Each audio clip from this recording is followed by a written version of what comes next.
musique. Ce qui est important, bien des sons. Abé autobim ça album Plambi, où ils ont plus de 17 chansons. Où on a eu ce que fan diabo. Ça me demande aussi de certaines promotions.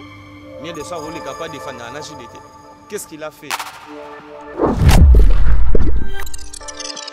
Ma musicien JDT sur en fingaye, il est parti dans la musicien aïe. C'est fini. C'est pas lui de venir à sa musique. C'est pas important. Je le dirai aussi. Comme tu viens de le dire, je n'ai pas suivi, je le dirai.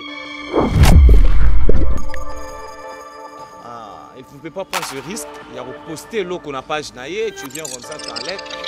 Fergo Laza, premier artiste et musicien congolais que moi je connais, a fait ce message moi, on a Facebook. Facebook a déclaré ça il y a faux. C'est Fergo. On n'a pas beaucoup de choses à commenter ou à dire à rapport à CG. On a un livre vraiment il fallait pour parler. Il est qui? C'est fallait pour pas membre de famille. Je dirais en tout cas avec tout le respect que je te dois. Moi j'ai pas m'assise pour commencer à dire de certaines notes. C'est ça je l'ai dit. Je parle avec Badinga. Moi j'ai fait des émissions. Je ne suis pas un analyste.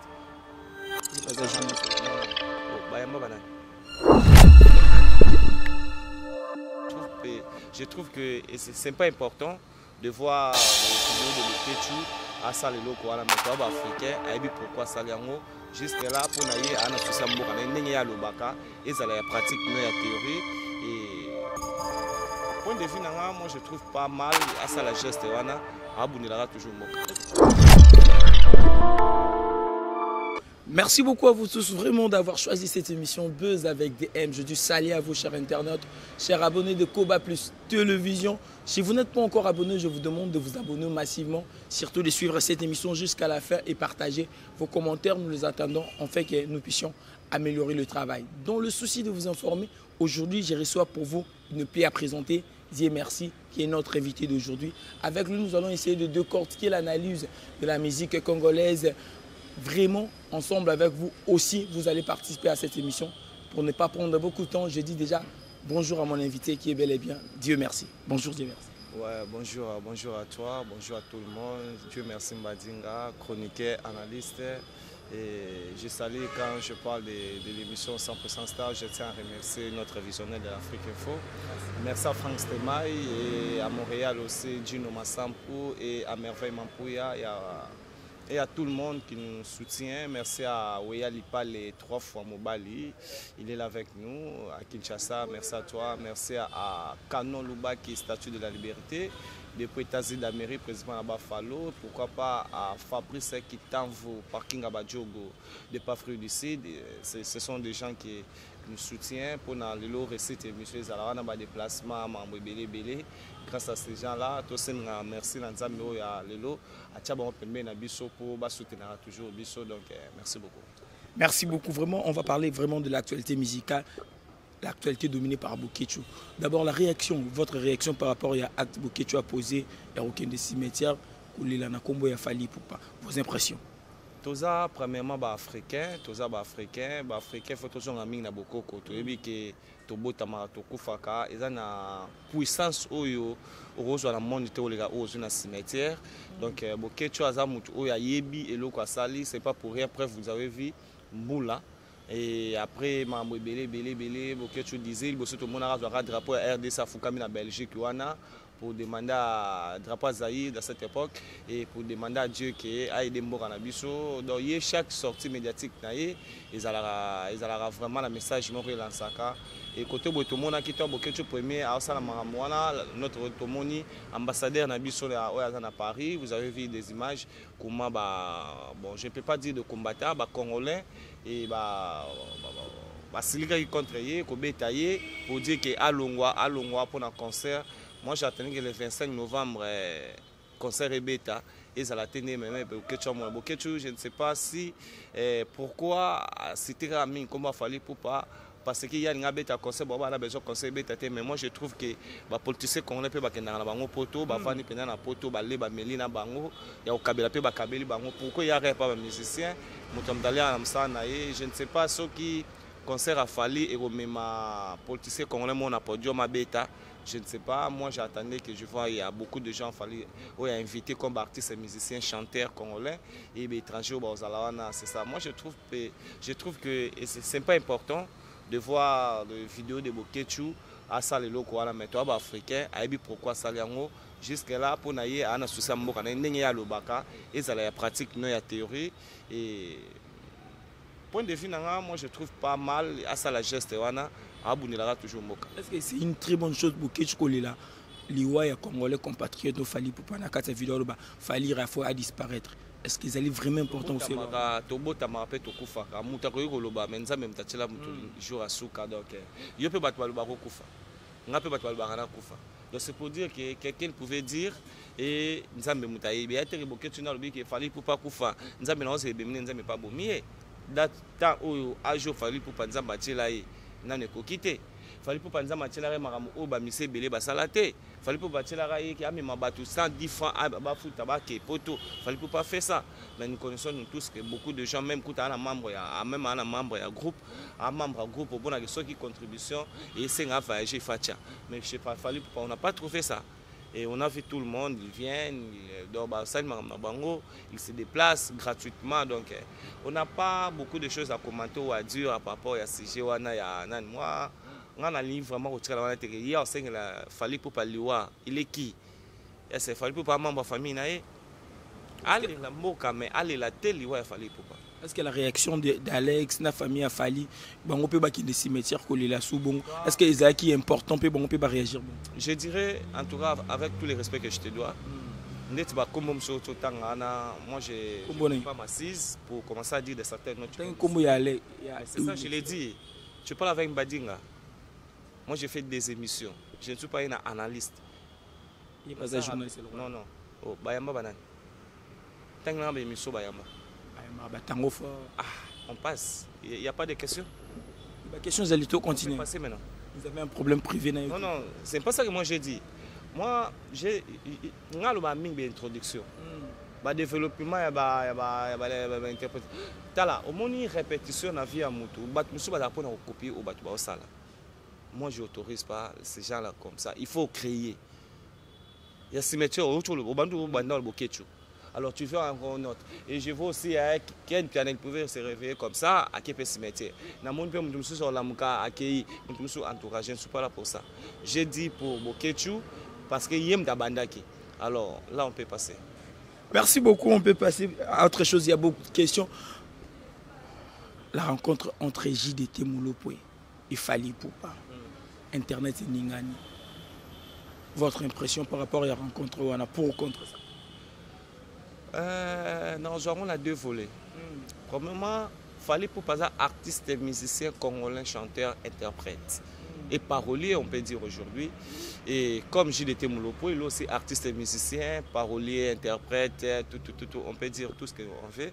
Mais moi je dirais, ce sont des Congolais. On se voit quelque part, on se salit, il y a un peu de pas Congolais. Je ne sais pas. Qui n'est pas avec nous et contre nous. JDT Mwana Wenge, proche et Ferrego. Oui, on s'en a le bon adage. JDT Kabouanana, Nani Wenge, El Paris, place à où t'es pas Marie-Paul. JDT Kabouana, na oui rançon. JDT Kabouana, na mutu ou abagna na sala le makasa comme leader de ce qui est Ferrego là. Akabouane souffle la deuxième fois. Et c'est le rasika. Album Dynastie Bimio Yembi Nakati. Après ok maman n'a pas adversaire. Il y a fait contrat na bango. Comme Aimi na Dynastie ok son artiste me soute. Arrêtons ça. Bill Clinton a loin na Dynastie pour na bio. S'il te plaît. Bill Clinton a eu ba raison privée. Mutumote est un business. Mutumote tchaka mongo n'a pas perdre non. Il y a des contrats aussi signés en dehors des caméras. Il y a des choses qui passent en coulisses. C'est ça que nous sommes en train de voir aujourd'hui. Il y a beaucoup de gens qui s'embrayer, il y a beaucoup de gens qui ont été à cause de ça. JDT Yebi, P. Azaki Sinzemo Yebima. Bill Clinton a dit que non, ce que je fais aujourd'hui, ça ne me permet pas peut-être l'objet à faire. Et ça m'a dit, mais à ça là. Nous on a tout raté pour dire de certaines choses pour n'avoir pas de bon monde non.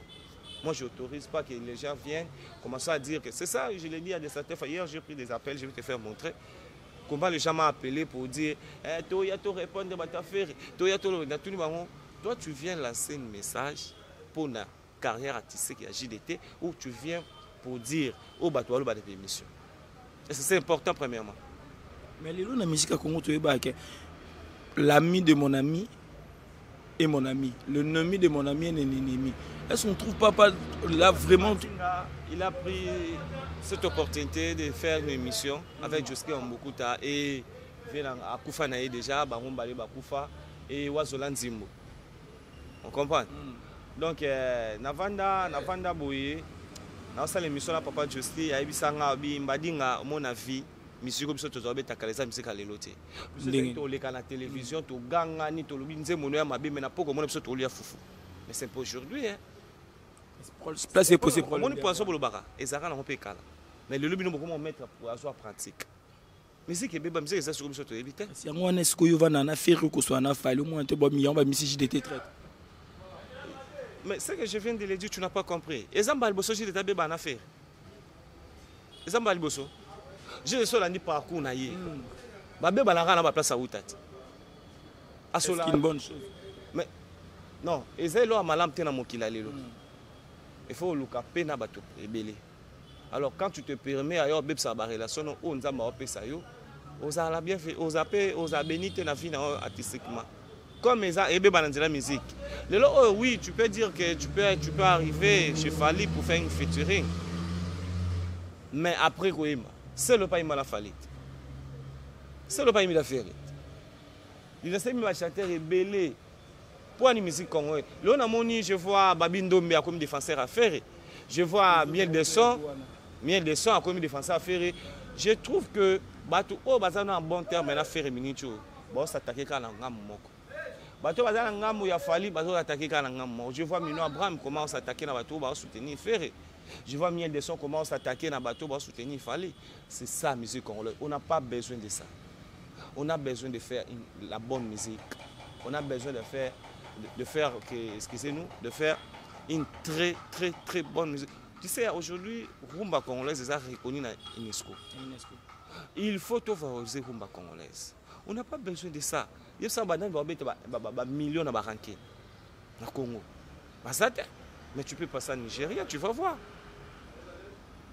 Nous avons eu... Nigeria peut avoir polémique et ça là. Et ça, mais le roi a binoté. Et ça, il y a Makassi. Peu baser va bénéficier c'est yang aussi. Il y a 100 ans yo yebo par exemple question agilité. Moi, qu'est-ce que j'ai bénéficié à ça? Ils ont informé Kabata. Non, ils sont déjà au courant. Solo mabe bana no mutu me bandi mango ka temisa mboka na biso mo alobango. Pour moi auto lo bana mukili. On est zongila biso.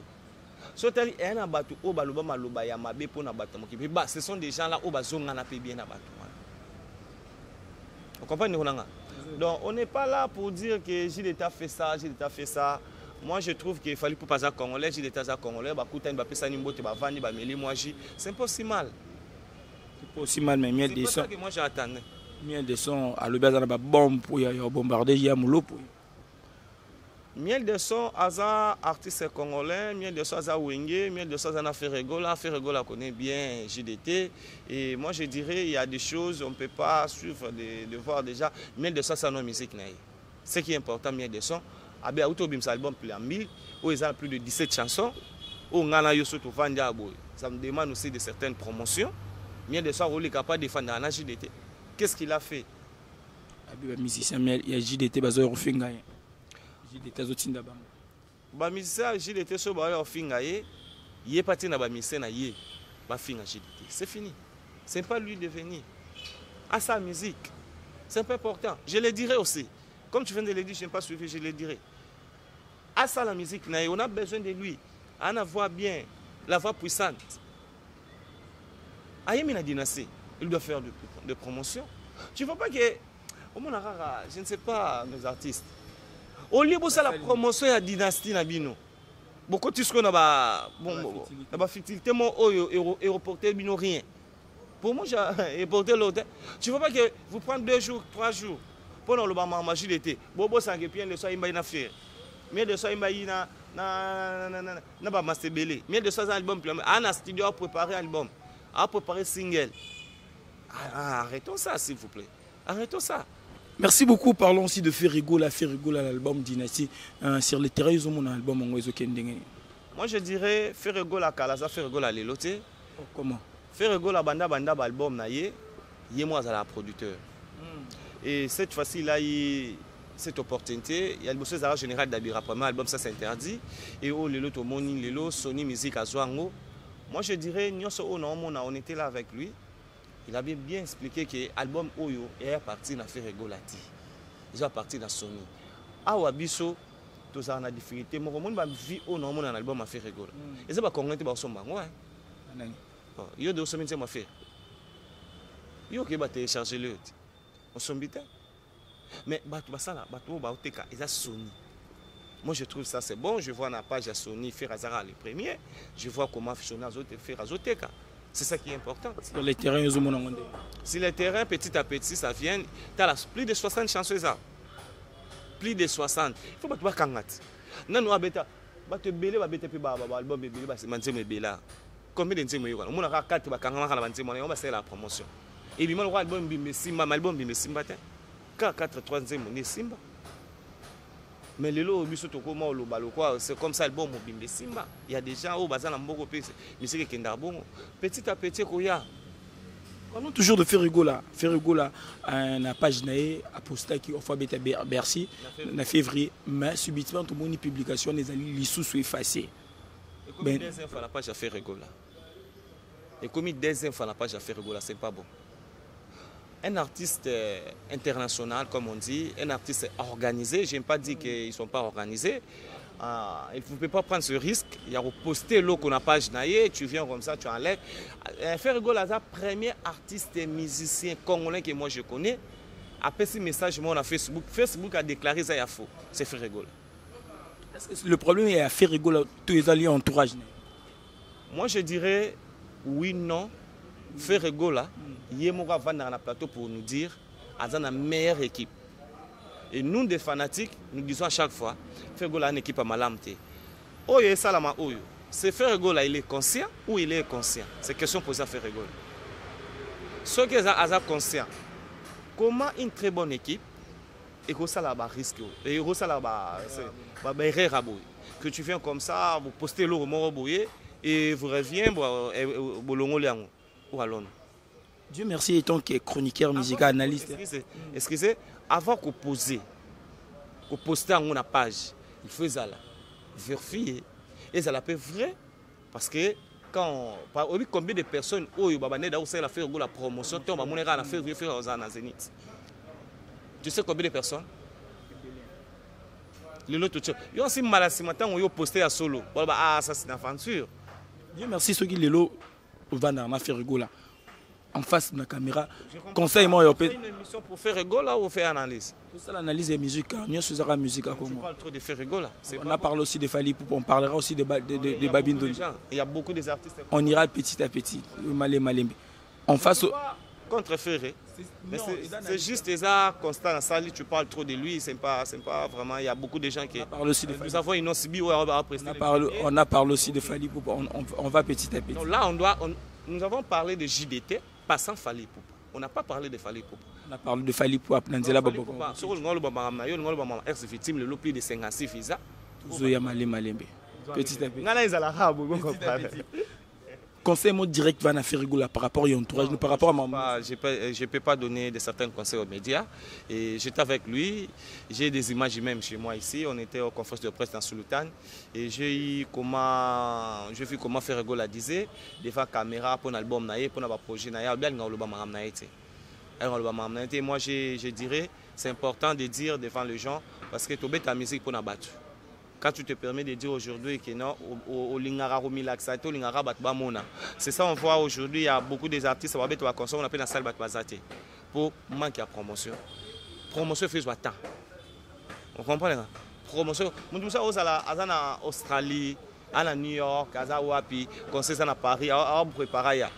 Maintenant, il y a presque un mois après, 30 jours, 15 jours, il y a tu as préparé tu as habillé, tu as espace, un peu comment te belé. Donc ça me demande de promotion. Faire rigolo là, forcer deux mots le bara, ou à Moutayambo. Et ça la théorie, il a ça en pratique.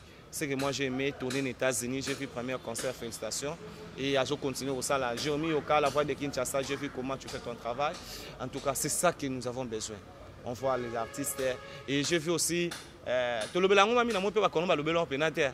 ça, il fallait pour la monnaie poster, ça va. La sortie médiatique, il y a Babi Ndombe. Comment trouvez-vous la sortie médiatique à Babi Ndombe? Ça va promotion de mon aïe. Soit il faut défendre la moto baïmbinaï. C'est ça qui est important, je peux dire. Est-ce que, moi personnellement, avec sincérité, maman m'a bien, et les 15 moni a fallu pour passer là. Fallu pour pas, à côté du studio, à la casque à Yemi. Ce qui nous a dit, elle nous permet de taper sa bisou. J'ai été mon préféré là, même. Babindo me fait rigoler, même. Ce n'est pas important de dire aujourd'hui que Nzembo est bien, Nzembo est bien. On a la Nzembo est tournant. Malubo, Malubo, ça a été Malubo, Banile, Nzembo, Nzembo, nous sommes bien. Le 25 novembre, Fali Poupa, Nouarine. Moi, j'attendais qu'on fasse l'omidé. Malheureusement, j'ai vu Fali Poupa. Il est en train de réaliser. J'ai vu des panneaux, même s'il y a aussi des menaces. Mais force-toi, je dirais Fali Poupa. Et ils en ont réussi à bien. D'accord, à 3 arènes. Est-ce que on peut dire que Fali Poupa est le numéro 1 de la musique congolaise selon vous? Non, non de la musique congolaise. Il pouvait avoir le numéro 1 à Oya Sala. Dans la carrière artistique, même si on a dans la salle à monter. Comme tu as 3 stades nous arènes, ce n'est pas facile. Mais nous connaissons, il y a beaucoup de gens, qui ont une semaine, une semaine. Une semaine, nous avons nous avons joué double zénith.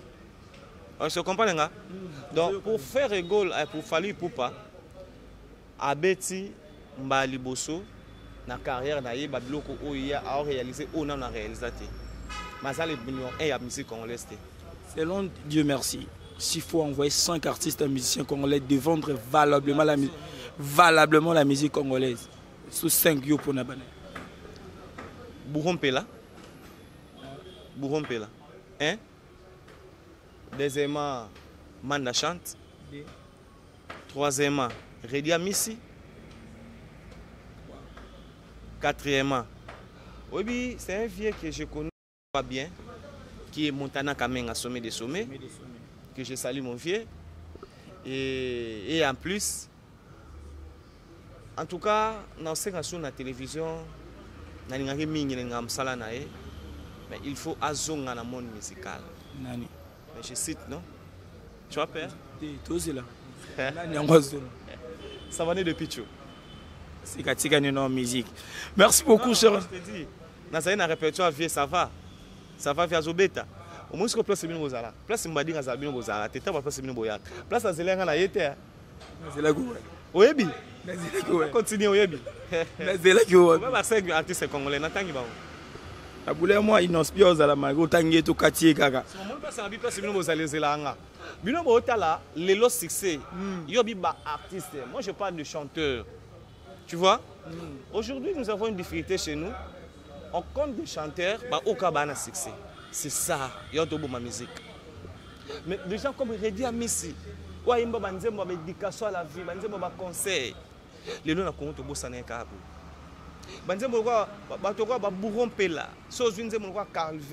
Cette fois-ci, il y a pas pour y bisanga, ce qui vraiment, l'autre monde a hypocrisie, c'est belé. Il y a des hypocrites aujourd'hui. Nostalgique. Mais moi je suis comme ça. Je viens comme ça. Kendaka otala rapé na sima. Redia Miss. Tu vois les gars à Oyemba, au senti que à Opesa, Aziza. Oyo kabanzembo. Oyo ezasu na batu misusu. Omona à Oyemba na ebolingo mais ça éducation à la vie. Et ça le message mon ko boyana ba fait des sociétés. C'est ça que moi j'ai besoin dans la vie. Chérie, ça la boy. Chérie, ça. Non. Il est bien affilé par Imba. Bon, Natanga miel de son. Natanga l'aide du maître qui est Patrick Bekam chez Sali.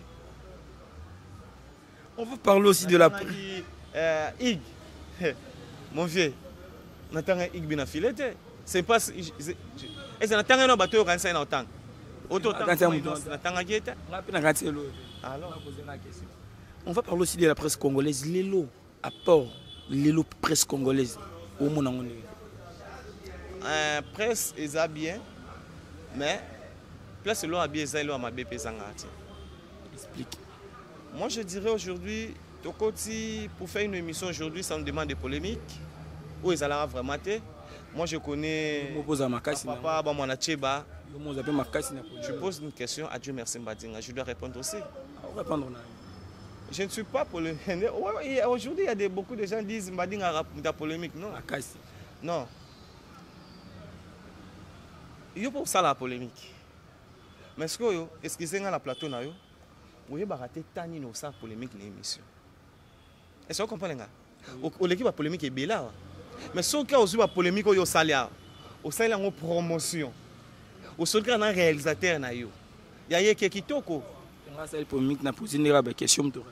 Dans la comment ils bébé mi place on a bim si non sibité. Na c'est pas là fort. Je dirais les lots musique et monsieur baby parce que il y a aussi des fanatiques. Donc mis trop de fanatiques à la musique. Tu vois?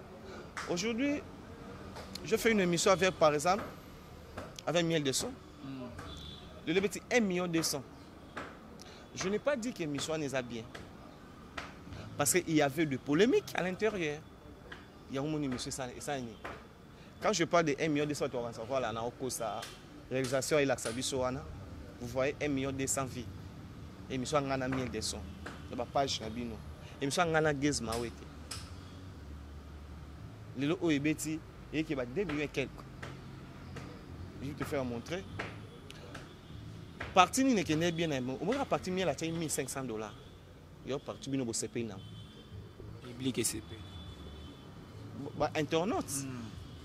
Au moins, le lieu comment au Yamba Pena, au moins, tout ça est mission. Ceux qui ont craché, au lieu que monsieur raté péta la matin.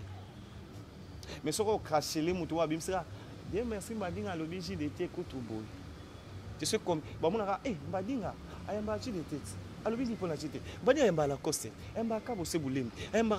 Tu vois ces gens-là, ils sont trop polémiques. Ils ont des solutions. Premièrement, les musiciens. Deuxièmement, les internautes sont trop polémiques. Ils ont un problème.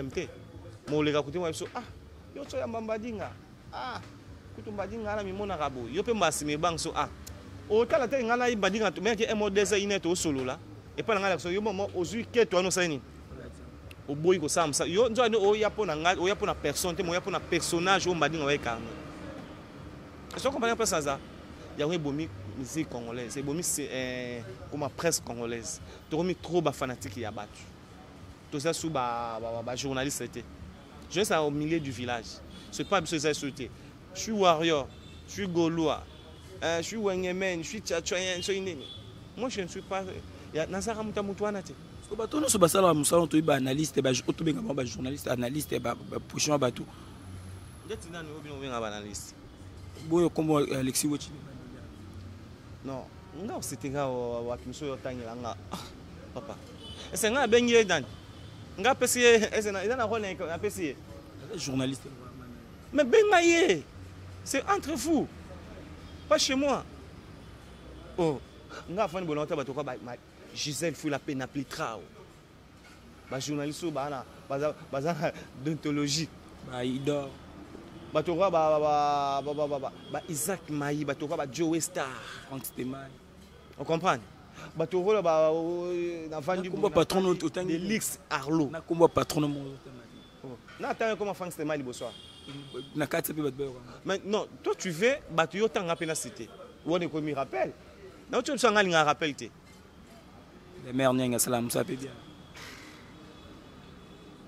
Au sein de ce combat, tu sais pas bien quoi. Tout ça là, mais non, c'est faux. Tu peux battre un combat. Ça battu na yo. Ça battu na ngai. Collègue. Oui, moi merci ma collègue nanga. Comme c'est ça que tu fais non, ma collègue nanga. Merci, merci. Toujours, on continue dans cette émission. Petit à petit, nous arrivons vers la fin de... Joyeux anniversaire à Dynamo Kabemba, la belle femme. Elle, c'est la Lyon depuis Paris. À Otalayo, Dynamo Kabemba, Loubidato fait anniversaire. Dynamo Kabemba, la belle femme. Joyeux anniversaire à toi. Moi, la maman, la biso. Ya Lolo, maman apprécié, bébé apprécié. En tout cas, merci beaucoup à toi. Merci à Fallon Shirlène et Longa. Appelle code depuis. Fallon Shirlène et Longa. Maman Solange Mouki a dit. En tout cas, merci beaucoup à Réal. Et Lilo Otomona qui battra Patricia Castagné, la française. Bazarana battra Judith Baïma. Elle, c'est notre espoir, Judith Baïma. Dieu merci, Salam Moussa. Vraiment bien, moi personnellement. Merci. Ce qu'on en a besoin, la profession de la déontologie, nous sommes on a 5 journalistes. Vu que Salam Moussa bien, sur 10 barreaux à Bakombe.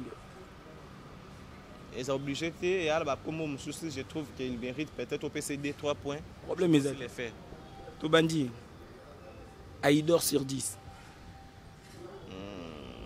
Il mérite même 2. Hein. Ken Piana sur 10. So, tu n'as pas raison pourquoi je vais dire. Voilà maintenant. Ok, Obi. Aïdor sur 10.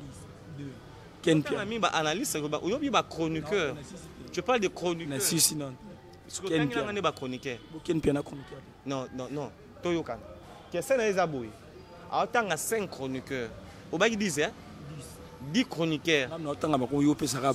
Facilité, pour tu as une difficulté à répondre. Tu as un chroniqueur, tu as un analyste. Ken Piana pas un chroniqueur. Ken Piana, c'est 10, il prend 3. Dieu merci. Dieu merci, Nan. C'est 10 à 4. Oui, 4. Franck Stéman. C'est 10 à 5. Demernier. On passe. Demernier. On passe. Mumbaya. On passe. Le problème là-bas, il y a un analyste. Mon Dieu.